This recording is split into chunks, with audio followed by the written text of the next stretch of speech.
सास को लगी बहू की आदत। किरण की शादी हाल ही में अर्पित से हुई थी। शादी के बाद किरण अपने ससुराल की जिम्मेदारियों को बखूबी संभालने लगती है। वो अपने ससुराल को इतने अच्छे से संभालती है कि पड़ोस के लोग भी किरण की सास चंदा से जलने लगते हैं। ऐसे ही एक दिन चंदा किचन में जाकर चाय बनाने की तैयारी कर रही थी। तभी किरण वहाँ आती है। माँ जी, ये क्या कर रही हैं आप भला किचन में क्यों आई? कोई काम था तो आप मुझे बता देती। क्या बहू, अब छोटी सी चीज़ के लिए भी मैं तुझे परेशान करूं? तू पहले से ही घर में पोछा मार रही थी, इसलिए मैंने तुझे परेशान करना ज़रूरी नहीं समझा। वैसे भी ना मेरे सर में दर्द हो रहा है, तो सोचा चाय बनाकर पी लूं। माँ जी, आप मेरी माँ समान है। भला कोई माँ अपने बच्चों को परेशान कर सकती है? नहीं ना। और क्या हो गया अगर मैं घर में काम कर रही थी तो? आपके सर में दर्द हो रहा है, उसके बाद भी आप किचन में काम करने आई हैं। हटिए, मैं आपके लिए चाय बना कर देती हूँ। किरण अपनी सास को चाय बनाने नहीं देती और उसको साइड करके खुद चाय बनाने लगती है। ये देखकर चंदा के चेहरे पर एक प्यारी सी मुस्कान आ जाती है। भगवान ऐसी बहू सबको दे। पता नहीं पिछले जन्म में मैंने ऐसे कौन से कर्म किए थे जो इस जन्म में मुझे इतनी प्यारी बहू मिली। अरे माँ जी, अब आप यहाँ क्या कर रही हैं? जाइए ना अपने कमरे में, मैं अभी आपकी चाय और तेल लेकर आती हूँ। अरे तेल क्यों लाना है बेटा? क्योंकि आपके सर में दर्द हो रहा है। अब जाइए ना आपके कमरे में। किरण अपनी सास को उसके कमरे में भेज देती है और कुछ देर बाद वो खुद अपने हाथ में तेल और दूसरे हाथ में चाय लेकर अपनी सास के कमरे में जाती है। चंदा चाय पीती है तो वहीं किरण उसके सर को मसाज कर देती है। इसी तरह से कुछ दिन बीत जाते हैं और ऐसे ही एक दिन किरण, प्रिया और चंदा तीनों ही टीवी पर सीरियल देख रहे थे। तभी चंदा को ज़ोरदार खांसी हो जाती है। माँ जी, ठीक है ना आप यहीं रुकिए, मैं अभी आपके लिए पानी लेकर आती हूँ। बहू, मैं ठीक हूँ, मैं पानी ले लूँगी। पर किरण अपनी सास की एक नहीं सुनती और अपनी सास को पानी ला कर देती है। भाभी, सच में आप ना माँ का बहुत ख्याल रखती हो। आपके जैसी भाभी और बहू भगवान सबको दे। ये कैसी बात कर रही हो प्रिया? तुम तो जानती हो ना, माँ बाप की सेवा करना पुण्य का काम होता है और मेरी तो ज़िंदगी ही माँ की सेवा में गुजारना है। किरण की ऐसी बात सुनकर चंदा उसकी बलाई लेती है और अपने कमरे में चली जाती है। समय यूं ही गुजरता है और समय के साथ किरण अपनी सास को हिलने तक नहीं देती। सीधे शब्दों में कहे तो किरण अपनी सास को एक भी काम करने नहीं देती। ऐसे ही एक शाम चंदा अपने कमरे में लेटी आराम कर रही थी और उसी के बगल में प्रिया अपना फ़ोन चला रही थी। तभी चंदा अपनी बहू को आवाज़ लगाती है। किरण बहू, ओ किरण बहू, कहाँ है? ज़रा मेरे कमरे में तो आ। सास की आवाज़ सुनकर किरण तुरंत अपनी सास के कमरे में पहुंचती है। माँ जी, आपने मुझे बुलाया? कुछ काम था क्या? हाँ बहू, काम ही तो है, तभी तो बुलाया है। ज़रा लाइट बंद कर दे, बहुत थक गई हूँ तो उठा नहीं जा रहा। बस इतनी सी बात। अभी रुकिए, मैं लाइट बंद कर देती हूँ, फिर आप आराम से सो जाइए। किरण अपनी सास के कमरे की लाइट्स को ऑफ कर वहाँ से चली जाती है। समय का पहिया यूं ही चलता है। ऐसे ही एक दिन किरण किचन में काम कर रही थी। तभी उसके घर के फ़ोन पर किसी का कॉल आता है तो वहीं हॉल में बैठी चंदा अपनी बहू को आवाज़ लगाती है। बहू, ये फ़ोन बज रहा है, उठा लेना, मैं टीवी देख रही हूँ। जी माँ जी, अभी आई। वो दौड़ती हुई हॉल में जाती है और फ़ोन उठाती है और बात करती है। हेलो हेलो, मैं नेहा। किरण, कैसी है तू? मैं ठीक हूँ, तू बता, तू कैसी है? और तुझे आज मेरी याद कैसे आ गई? मैं भी अच्छी हूँ। और पागल, याद तो मुझे हमेशा ही तेरी आती है, बस कभी समय नहीं मिल पाता था। वैसे मैं ना यहाँ तेरे ससुराल की तरफ आई हुई थी तो सोचा तुझसे मिलती चली जाऊँ। कहाँ है तू? अरे वाह, ये तो सच में बहुत अच्छी बात है। अगर तू यहाँ पर मुझसे मिलने आ रही है तो आ जाना। हाँ हाँ किरण, मैं तुझसे मिलने ज़रूर आऊँगी, पर आने के लिए तेरा एड्रेस भी तो होना चाहिए ना। तू मुझे अपना एड्रेस दे दे, कल ही तुझसे मिलने आती हूँ। नेहा की बात सुनकर किरण खुशी से उसे अपना एड्रेस देती है और फ़ोन काट देती है। किरण को इतना खुश देखकर उसकी सास कहती है। बहू, किसका फ़ोन है और इतनी खुश क्यों हो रही है? माँ जी, खुशी की बात है तो खुश तो होंगी ना। आपको पता है, मेरी बचपन की दोस्त नेहा यहाँ आई हुई है और वो मुझसे कल मिलने के लिए आ रही है। अरे वाह, ये तो बहुत अच्छी बात है। हाँ माँ जी, मैं बहुत खुश हूँ।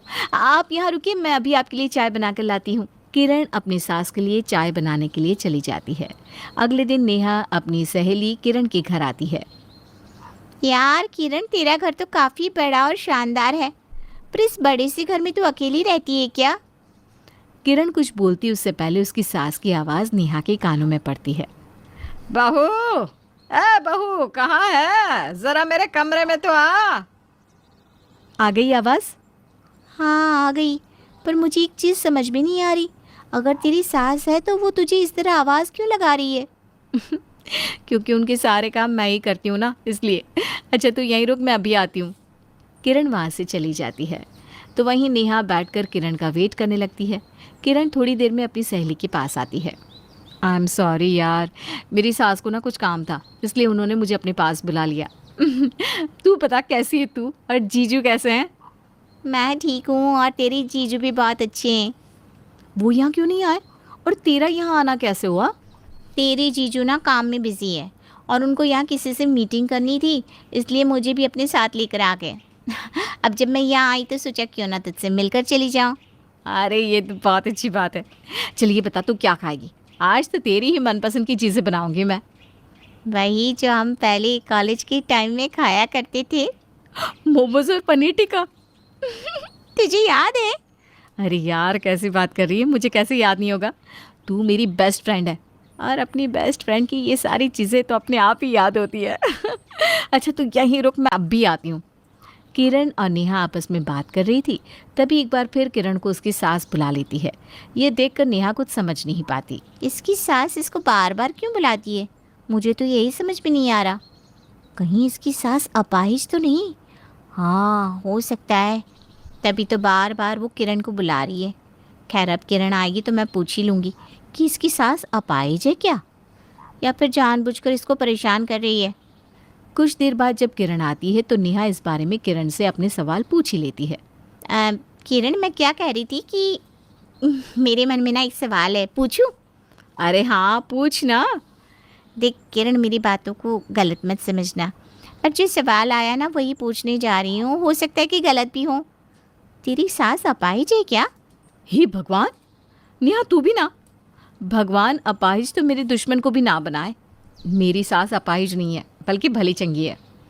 अरे इतनी भली चंगी है तो बार बार तुझे बुला क्यों रही है? मेरा मतलब हर छोटे काम के लिए तुझे बुलाना ये कहाँ तक सही है? तुझे नहीं लगता कि तेरी सास तुझसे कुछ ज़्यादा ही काम करवाती है और तू उनको कुछ नहीं कहती?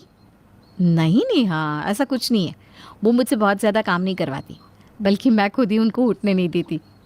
पर क्यों? मतलब किसी और के ऊपर डिपेंड होना ये सही नहीं है, और आप किसी और के गुलाम बनकर रहो ये भी तो गलत है। तेरी बातों से मुझे लग रहा है कि तू बहुत ज़्यादा ही सवालों से घिरी है। अगर तुझे इन सब का जवाब चाहिए ना तो जा मेरी सास के पास और उनसे एक बार मिल ले। तुझे वहाँ तेरे सारे सवालों के जवाब मिल जाएंगे। किरण की बात सुनकर नेहा उसकी सास के पास जाती है और उसके पास बैठकर उससे बातें करती है। कैसी है माँ जी आप? आपकी तबीयत तो ठीक है ना? हाँ हाँ, मैं तो पूरी तरह ठीक हूँ बेटा। तू बता, तू कैसी है? माँ जी आपसे एक बात पूछूं, अगर आप बुरा ना माने तो? अरे हाँ, क्यों नहीं, बोलो बेटा। माँ जी आप सारा काम अपनी बहू यानी कि मेरी सहेली से करवाती हैं, इसका क्या मतलब है?